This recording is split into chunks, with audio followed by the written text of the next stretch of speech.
السلام عليكم. لا تنسوا الإعجاب والاشتراك في القناة تشجيعا لنا لمزيد من العطاء والتألق. That I learned in the past 13 years of trading. Most people would charge for this type of information, but I will give it away for free for reasons that will become clear by the end of the video. You will learn the best properties of moving averages as well as their most critical flaws. Hopefully that will help you avoid the many pitfalls associated with this indicator, and also to extract the maximum utility from it if you decide to use it somehow in your trading. So without further ado, let's move on to the first secret about moving averages.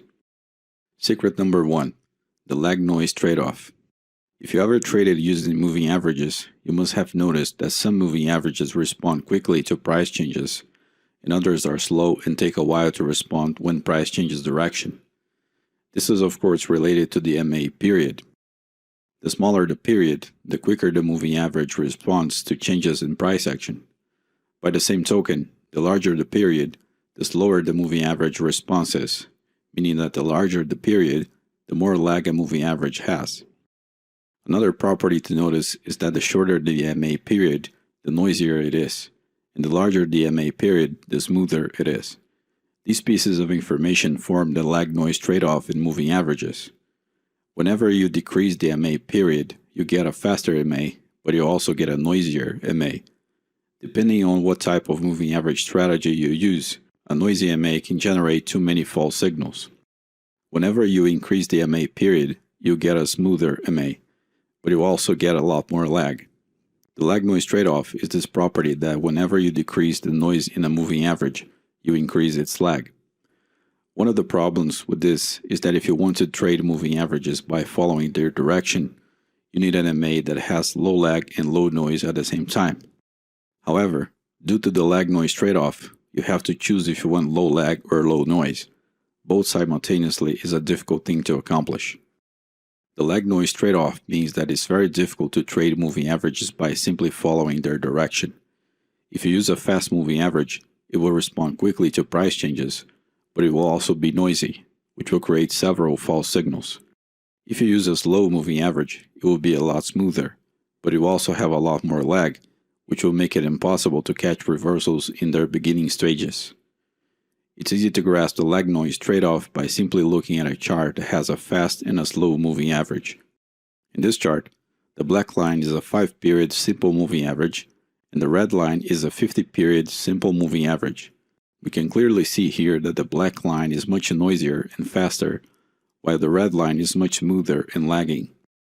It takes more price action to make the red MA change direction, and since it incorporates more price information than the fast MA, there is less noise. Ideally, we want the speed of the fast MA with the smoothness of the slow MA, but due to the lag noise trade-off, this is not possible to achieve. We can reduce the effect of the lag noise trade-off using some simple mathematical tricks, but we can never eliminate it completely. Secret number 2, best moving average type. If you have been trading for a while, you probably know that there are countless types of moving averages. Most of them are a vain attempt to tweak the mathematics of MAs in order to solve this problem of the lag noise trade-off. From my experience, there's only one type of moving average that actually manages to reduce the problem of the lag noise trade-off a little bit, and it's called the whole moving average. Keep in mind that it doesn't solve the problem entirely. It just reduces it a little bit by tweaking the mathematics of how moving averages are calculated in a clever way. You can find more information about how that's done on Alan Hall's website. In my opinion, this is by far the best type of moving average out there because it has a better balance between noise and smoothness. Just so you can have an idea of the added benefit of using a whole MA instead of a regular SMA, for example, take a look at this chart where we have a 20-period SMA in black and a 20-period HMA in blue. Note how the HMA follows price more closely with less lag and slightly greater smoothness. Here we can see that the whole moving average does a much better job than the simple moving average, assuming we are looking for how the MA responds to changes in price direction. If you're going to use moving average as support and resistance or other applications, you can still use the other types of moving averages without much problem. Take a look at the left side of the chart. Notice how the whole moving average turns much sooner than the simple moving average while maintaining the same degree of smoothness. That represents a reduction in the lag noise trade-off. It's only a reduction though. It's very difficult to eliminate this problem completely. However, if you use the HMA in this way, you will definitely have an edge over the traders who are only looking at the SMA, for example. Secret number 3. Mathematical trick to reduce lag. Beyond the whole moving average, there is another way of reducing the lag noise trade-off of any moving average, and not so many people know about this. This can be accomplished by measuring the rate of change of the moving average being used. The rate of change is simply the inclination of the moving average between 2 points. The trick is that the inclination of the moving average starts to change direction before the moving average does, so it can reduce some of the lag associated with the moving average without increasing the amount of noise. We can combine this property of the rate of change with the whole moving average for optimal results. In some cases, the lag is almost completely reduced, but that is not always the case, of course. If you compare this with the normal simple moving average, you'll notice a significant difference. Even though this is better than using the raw moving averages, it sounds better than what it is in reality, so you still need to filter out the signals using some sort of contextual analysis. The best you can do to reduce the lag noise trade-off in a moving average is to use the whole moving average and measuring the rate of change of it. There is room for discussion about what the optimal periods for these two indicators are. The rate of change captures the deceleration of a moving average, which happens before the MA changes direction. In this chart, we can see two examples where the rate of change of the whole moving average is pointed to the reversal a few candles before the actual moving average. That is the best way of reducing the lag while maintaining the moving average smoothness. In the first example, the rate of change points to a reversal 4 candles earlier than the whole moving average. In the second example, the rate of change points to the reversal 2 candles earlier than the whole moving average. If you ever attempted to trade a moving average reversal strategy before, you know that a few candles can be the difference between a profitable trade and a loss. The trick here is that before every reversal, the moving average gently starts to decrease its inclination to reverse. The rate of change captures precisely this deceleration movement, so it enables the trader to see the reversals a few candles before the moving average turns. This is by far the best way of reducing the lag in a moving average while maintaining an acceptable level of noise. Secret number 4. The moving average angle. Most retail traders look at the direction an MA is going or the crossover of two different MAs. But there are more details associated with the moving average. One of these details is the moving average angle. Theoretically speaking, the angle of a moving average is a good measure of the market momentum, and the steeper the angle, the stronger the momentum. That can be used as a confirmation element in a more complicated strategy, and it's a quick way of getting a feel of what's happening. Even though this sounds simple, the MA angle can also be misleading because market momentum changes direction, and the moving average takes a while to catch up with these changes, even when we reduce the lag noise trade-off problem. The result is that the MA might have a strong upward angle, for example, but price action already reversed to the downside. This would obviously be bad for the trader relying on the MA angle for confirmation. In this chart, we can see a good example of how the moving average angle can hint the underlying momentum of the market. When the moving average has a relatively flat angle, it can mean that the market is sideways. When the moving average is in a steeper angle, it can mean that the market has momentum for one of the sides. Perhaps the most important thing about this is that when the MA is relatively flat, it tends to act as a weak support and resistance, meaning that price crosses over the MA without much problem. When the MA has a steep angle, it tends to act as a stronger barrier for price.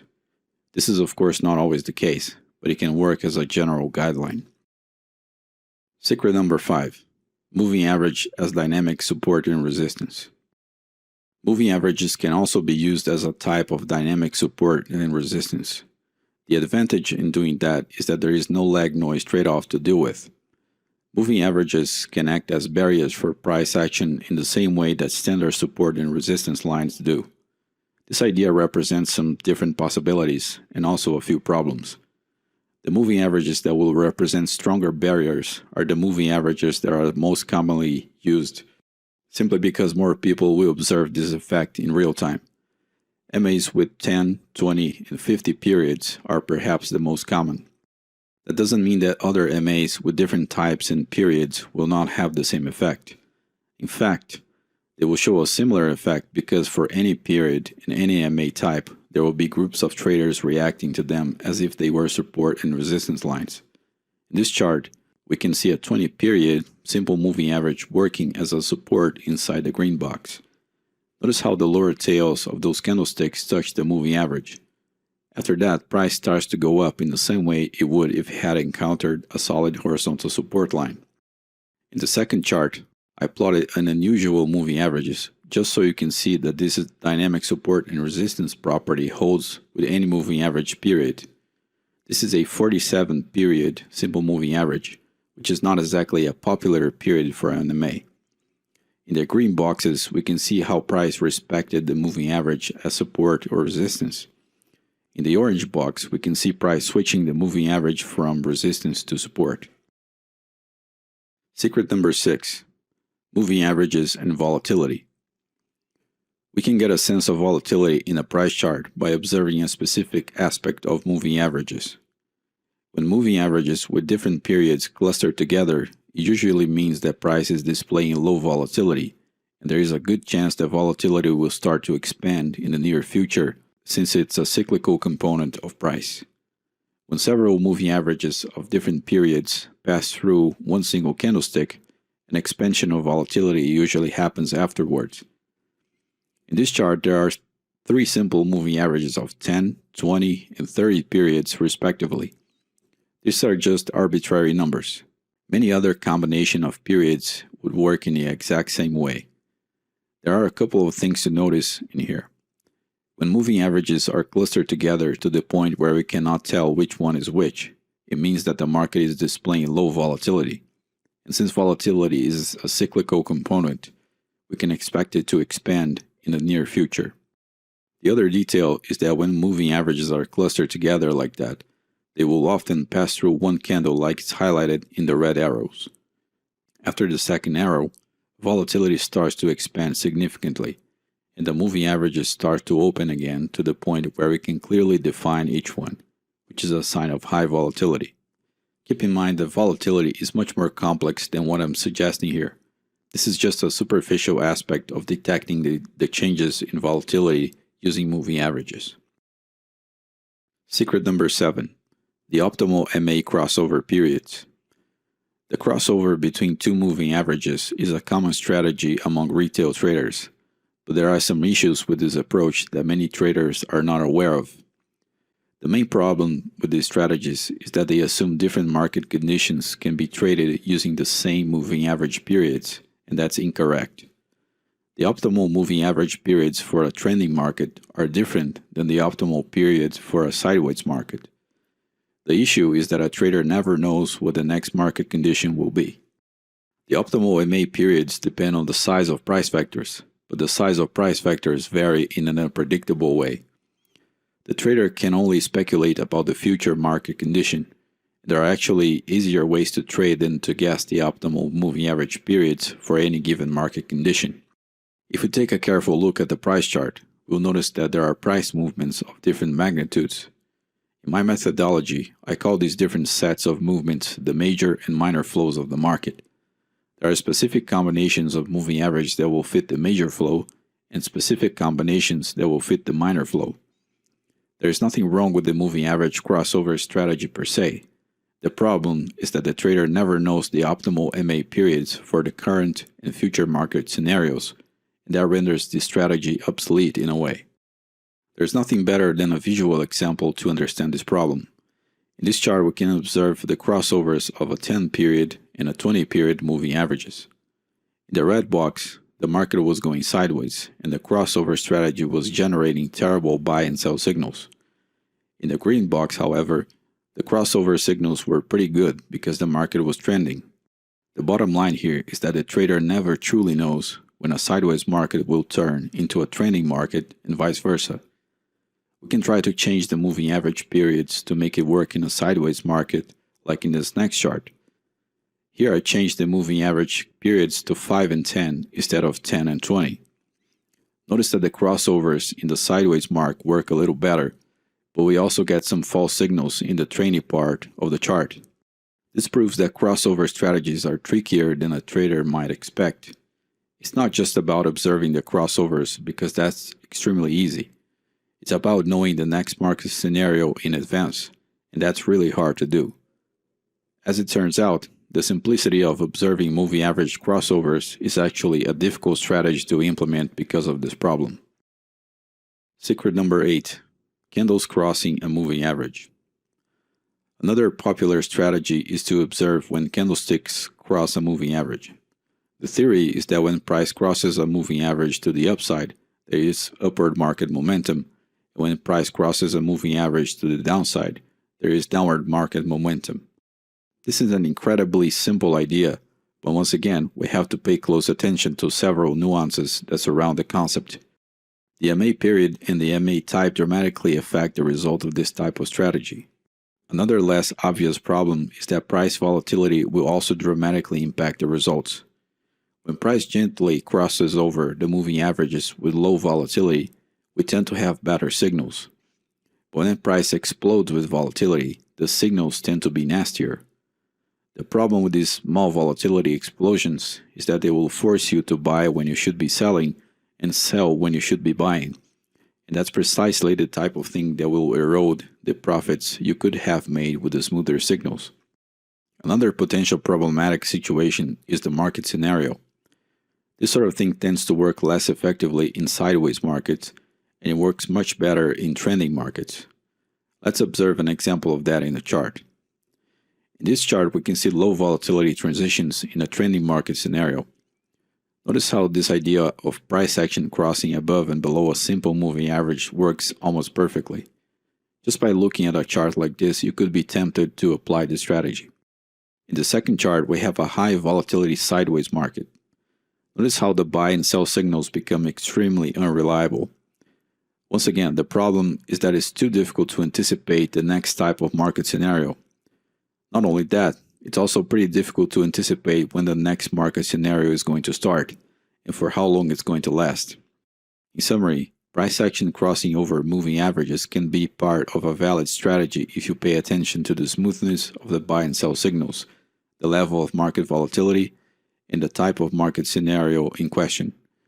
If you attempt to blindly trade the market every time price crosses over a moving average, you will be disappointed in the end. Secret number 9. Moving average for dynamic supply and demand. One aspect of moving averages that is often ignored is its source, meaning the data stream that is used to calculate the moving average. In most cases, MAs are calculated using the closing prices, but there is a wide array of data streams that we can choose from. Using this idea as a starting point, we can add one moving average that is calculated using highs, and one moving average that is calculated using lows.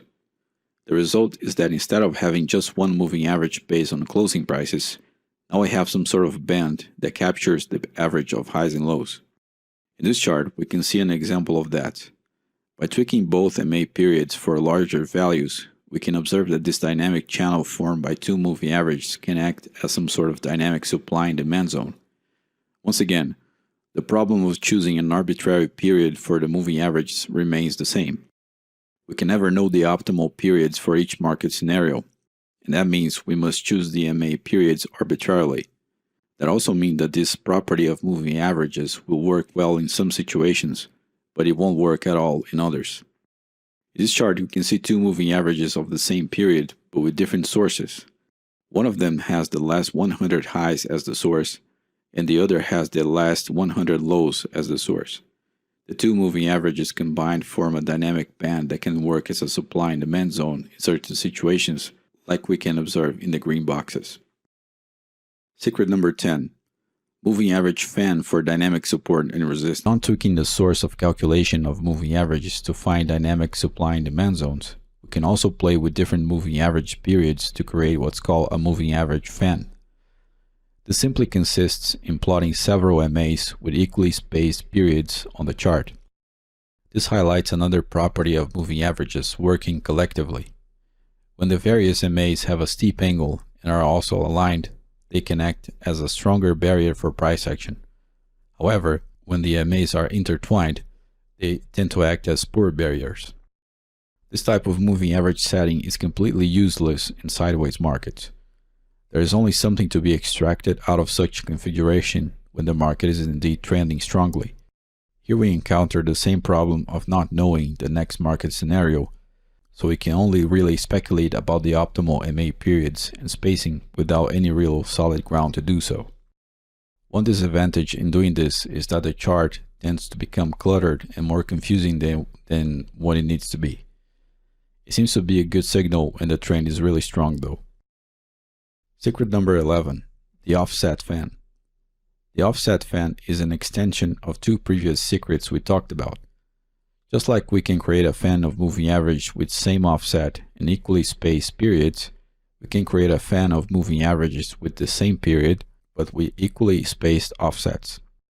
That will create a slightly different effect in the way the moving averages are displayed, and it might yield different opportunities that could not have been observed in other ways.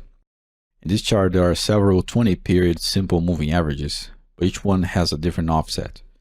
This creates a different type of moving average fan that can work as some sort of support and resistance track. This can work well in trending markets, but is a terrible idea in sideways markets. There are some important conclusions we can achieve after learning about these moving average secrets. Notice that there is nothing wrong with the moving averages per se. The problem is that the trader never truly knows the optimal moving average period for the current market scenario and for the very next market scenario as well. That's the fact that causes most of the problems associated with moving average trading. Another conclusion is that there are different ways of using moving averages. A trader can follow the MA direction. He can use moving averages as dynamic support and resistance and dynamic supply and demand. It's important to point out that this idea of rate of change is associated with the important notion of the derivative in differential calculus. The derivative is the instantaneous rate of change of a function. However, since price charts are a discrete time series, we are forced to use the average rate of change, but the principle remains the same. These are the secrets about moving average that I learned over many years of trading. It's important that you realize that these are just properties about how moving averages work on a price chart. They are not complete trading strategies.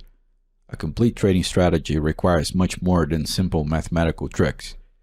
If you want to learn how to trade using the best techniques and strategies available. السلام عليكم. لا تنسوا الإعجاب والاشتراك في القناة تشجيعا لنا لمزيد من العطاء والتألق.